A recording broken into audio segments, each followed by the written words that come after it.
In Maine, authorities Friday discovered the body of the suspect in a mass shooting rampage at a bar and bowling alley that killed 18 people in Lewiston last week. 40-year-old Robert Carr died of an apparent self-inflicted gunshot. His body was found in a trailer at a recycling facility in the nearby town of Lisbon 2 days after the shooting.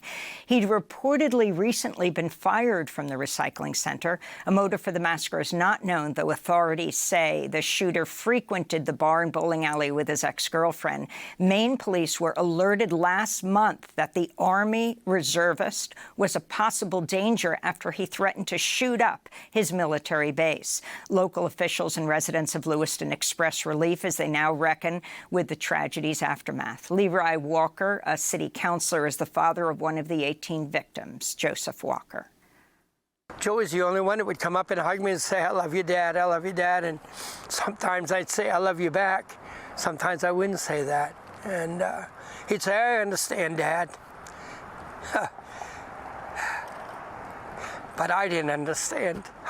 I should have said it a million times. Because it ain't going to happen no more. And I got my other boys out there. When I see them, I'm going to tell them I love them. Oh, I miss him so much. The United Auto Workers reached a tentative deal with Stellantis on Saturday. It comes just 3 days after the UAW announced a tentative agreement with Ford, leaving GM as the only member of the big three automakers that's yet to make a deal with the union. This is UAW President Shawn Fain. We called it the stand-up strike as a tribute to the sit-down strike, which built our great union almost 90 years ago. The sit-down strike showed the incredible power of regular working-class people to fight for economic justice and win big.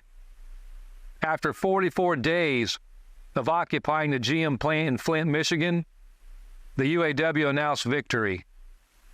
On day 44 of our stand-up strike, I'm honored to announce that our union is again victorious.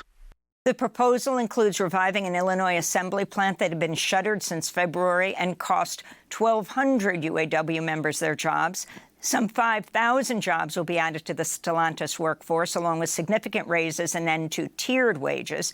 In light of the success of the strike, the UAW said it's planning to organize workers at non-union automakers like Toyota, Honda, and Tesla. In Iran, a 16-year-old girl has died weeks after she was reportedly assaulted by Iran's morality police for not wearing a headscarf. Ramita Garavand was hospitalized with brain injuries, fell into a coma after witnesses said she was beaten by officers in a Tehran subway station earlier this month. Amnesty International has called on the Iranian government to launch an independent investigation into her death, which comes about a year after 22-year-old Mahsa Amini died in custody of the so-called morality police.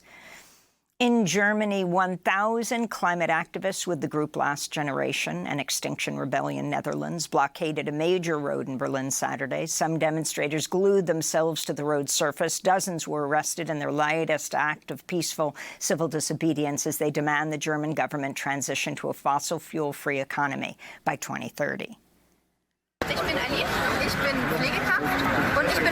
As healthcare workers, we are already seeing the first consequences of people dying because it's too hot in the summer, that people with pre-existing conditions suffer more and more, that old people, or especially vulnerable groups, are the first to be affected in extreme weather. But even if we think that none of this affects us because we are young and healthy enough, when flood waves come, as they did suddenly and violently in the Ahr Valley, or forest fires, as we have seen on the news several times, none of us is safe. The climate crisis affects us all, and the climate crisis kills. And the Bangladeshi climate scientist Salim ul-Haq has died in Dhaka at the age of 71. Salim ul-Haq served as a lead author on 2 of the definitive assessments of the Earth's climate published by the UN's Intergovernmental Panel on Climate Change. He was the director of the International Center for Climate Change and Development in Bangladesh. In 2021, he appeared on Democracy Now! Saying wealthy nations like the United States and Germany have a lot to learn about climate adaptation from poorer countries like Bangladesh. The number of deaths that we saw in Germany, in one of the richest countries in the world, nearly 200 Germans actually died from flash floods, would never have happened in Bangladesh. we would have evacuated them. We do evacuate everybody that's in the path of floods or in cyclones. In Germany, they weren't able to do that. So Germany could learn a lot from Bangladesh, and so could the United States. Salim Muhaq has died of a heart attack in Bangladesh at the age of 71. To see all of our interviews with him, go to democracynow.org. And those are some of the headlines. This is Democracy Now!, democracynow.org, The War and Peace Report. I'm Amy Goodman. Israel's intensifying its aerial bombardment and ground invasion of Gaza. Palestinian officials say the death toll has topped 8,300, including over 3,400 children. On Friday, Israeli ground troops backed by tanks and armored bulldozers entered Gaza amidst a communication blackout that cut off contact between Gaza and the rest of the world. Communications have now been partially restored. On Friday, the UN General Assembly overwhelmingly voted in support of a humanitarian truce, but Israel and the United States voted against the resolution. Massive demonstrations calling for a ceasefire in Gaza continued this weekend, including right here in New York City. On Friday night, thousands of members of Jewish Voice for Peace, New York City, and their allies shut down the main terminal of Grand Central Station during rush hour. It's the largest sit-in protest the city's seen in over 2 decades. Many wore shirts that said, "Not in our name," and "Ceasefire now." Banners were unfurled reading, "Palestinians should be free. Israelis demand ceasefire now." One sign read, "Never again for anyone." The multiracial, intergenerational movement says about 400 people were arrested, including rabbis, famous actors, and elected officials from New York State Assembly and Senate and the City Council. Democracy Now! Is there. Today we bring you their voices, including Rosalind Paczewski, professor of political science at Hunter College.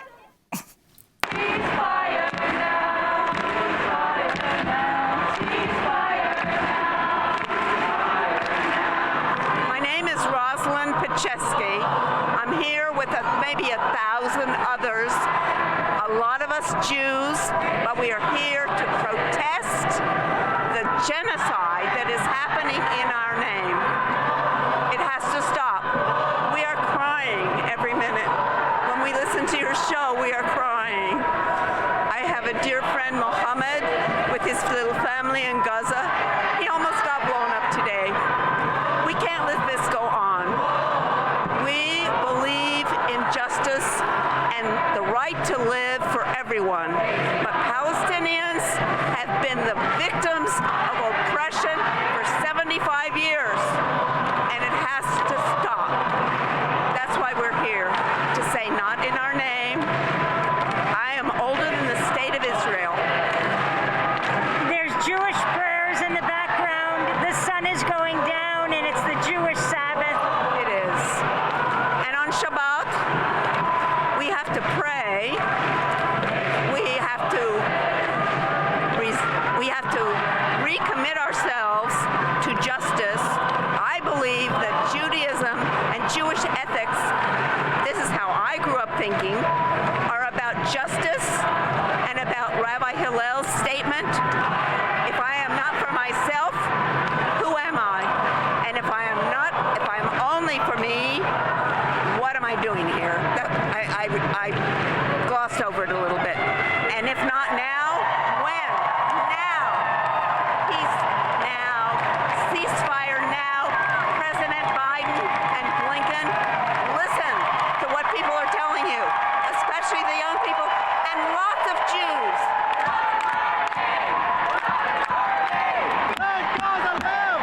Let Gaza live! Let Gaza live! Let Gaza live! My name is India Moore. I'm standing here. I'm resisting and protesting in solidarity with Jews, trans people, queer people, black and brown victims of colonization, and Americans just like you and I to stand against our tax dollars being used to decimate Palestinians. And we're standing for peace, we're standing for compassion, and we're standing for self-determinating justice and liberated Palestine. Free Palestine, stop!